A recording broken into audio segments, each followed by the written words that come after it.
Hey guys, it's Misty Eyez, and I'm here with an Ask Misty. Dear Misty, my name is Andy. I'm 17 years old and I'm in high school. I've come out and I'm the type of gay that does their makeup pretty good.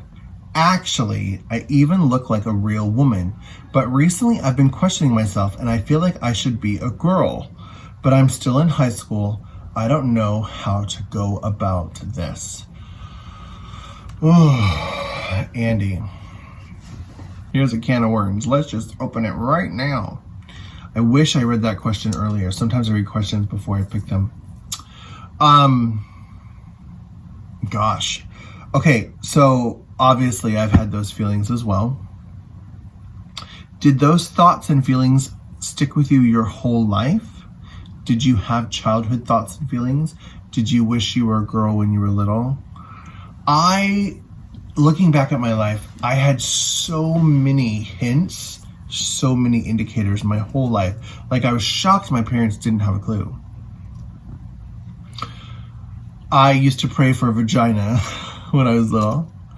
I used to wish that, and I love long hair, so I used to watch the girls in the swing sets, and their hair would swing and hit the floor while they would swing. I wanted my hair to hit the floor when I was on a swing so bad. Girl, why do I want my hair dirty? I don't know. I used to watch the girls in PE class with the ponytails and the ponytail going whoosh, whoosh, whoosh. I used to be jealous of that. I used to be jealous that my sisters could wear skirts to church. I used to be jealous. Oh, even, this is a weird one I just thought of. I don't know why I just thought of it. I was talking about skirts and ponytails. When I was in the bathroom and I knew there were 7 kids in my house and a mom and dad, we had one bathroom. So if somebody knocked on the door and I was peeing, I would always try to pee so it sounded like a girl's pee. I didn't want them to hear me pee like a boy. And like a boy would stand there and just aim in the center of the water and it's loud. And girls peed where it's quiet. And so I would try to either aim on the white part of the toilet, the side of the water. Weirdness. I was on the swim team for 7 years and I hid my nipples. I remember I used to walk around like this. I was afraid of people seeing my boobs. And my mom was like, oh my gosh, calm down. You don't need to cover your boobs. I knew my whole life. But then I was super embarrassed and ashamed of it. And I never had words like transgender. I never knew that there was other people like me in the world. So I convinced myself that I too was a gay man.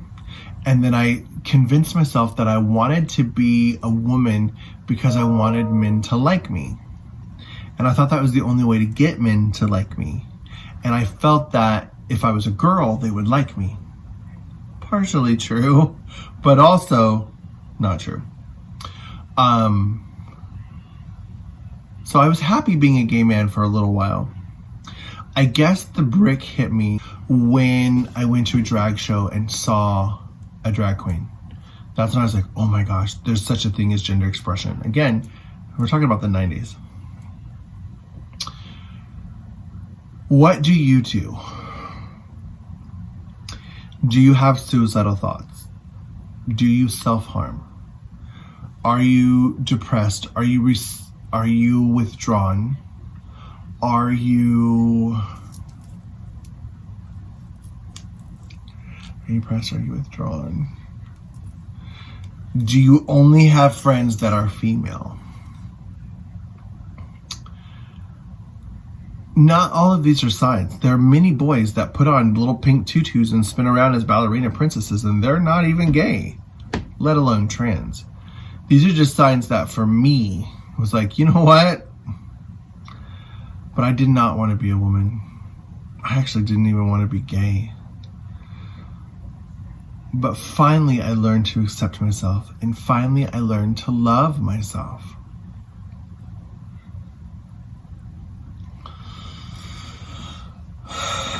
What do you do?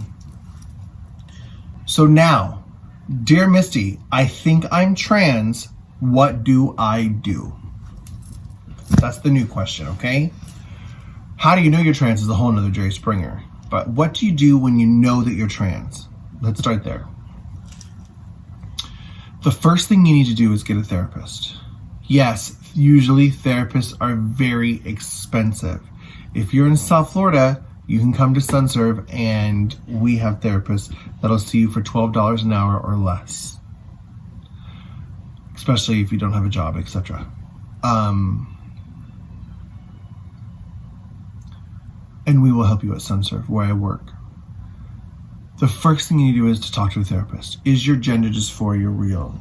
Is this a phase? How do you know? When did you know that you knew that you knew? How long has this been happening? Is this a life or death situation? There's a lot of questions you need to answer for yourself. I don't know if every therapist asks those questions, but those are questions I asked me. Then, start hormone replacement therapy. Now, when you're transitioning from female to male and you're on testosterone, those changes are not reversible. They're irreversible. When you go through male puberty, period, those changes are permanent.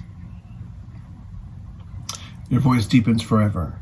Your body hair, facial hair thickens forever. It's not easy to detransition if you are female born. However, that's not the case for trans women. There's a chance you could sterilize yourself with hormones, but maybe not. I know many girls that have went off hormones after being on them for 15, 20 years to produce children and then went back on hormones. After therapy, the next step is hormone replacement therapy. The closer you are to puberty, the faster everything works. The more your bone structure and features get set in place, the harder it is to change anything. I highly recommend the younger, the better, if you want or have goals of being completely passable, stealth, etc. That would be the next step. Then, of course, after being on hormones for a couple of years, surgeries, name change, gender marker change, etc. I'm going to put my work email address here. If you have questions, I'll be able to answer them for you. I'll be able to help you. Especially if you're in South Florida, I can really help you, link you to doctors, etc. If you're not in South Florida and just have random questions, not for Ask Misty's, just be like, dude, my inbox is insane, so don't blow me up. But I'm here. I will help. Anyways, that was Misty Eyez. Loving you is easy.